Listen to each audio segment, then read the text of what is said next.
In this video, we'll be covering the organization settings. You can access the organization settings by selecting the organization on the left and then clicking the settings button in the top right corner. Alternatively, you can hover over an organization and click the little drop-down arrow to the right, then choose settings from the list at the bottom. The settings are organized in a series of tabs that categorize the different options you have for an organization. On the General tab, you can see what the organization's parent is. You can change the organization name, you can modify the description for the organization, and you can set a contact email for the organization. Additionally, you can set a custom host name for the organization, although by default, it will use the host name that is specified for the entire system. On the Policies tab, you can set policies for how users can interact with files and for which files are allowed in the system. For example, you can set policies for how large of files you will accept in the system. In this case, no files greater than 300 megabytes will be allowed to be uploaded. And you can choose which extensions you would like excluded from upload. This is a comma-separated list that lets you specify which extensions you want to prevent from being uploaded. Note that these policies are enforced on all interfaces, including mobile devices, desktops, and from the web.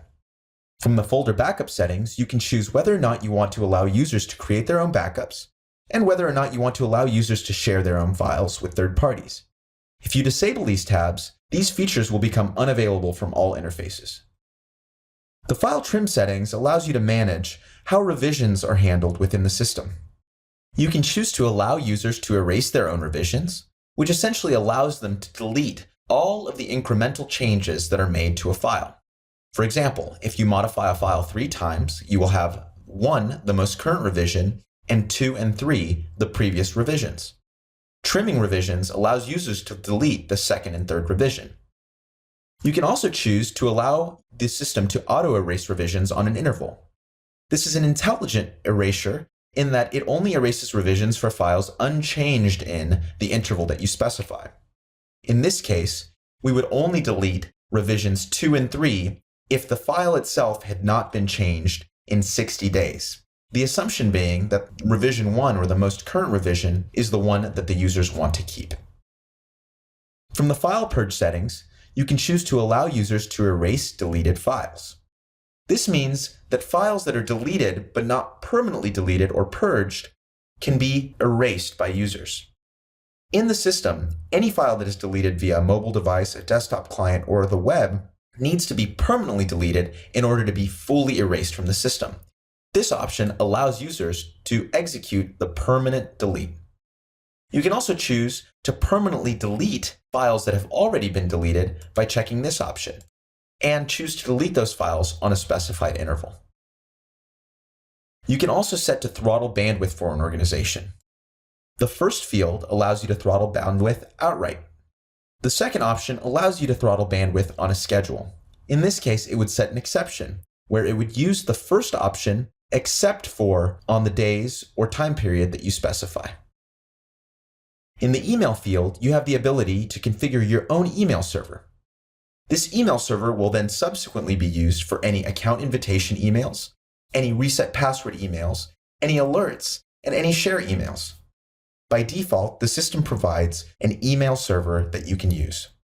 We recommend for long-term use that you configure your own email server. The Authentication tab allows you to configure an AD, Active Directory, or LDAP source with which you can import and authenticate users. There are 2 methods for using an authentication source. The first is to connect to the authentication source directly by selecting the Use Server method and specifying the host, domain, login, and password.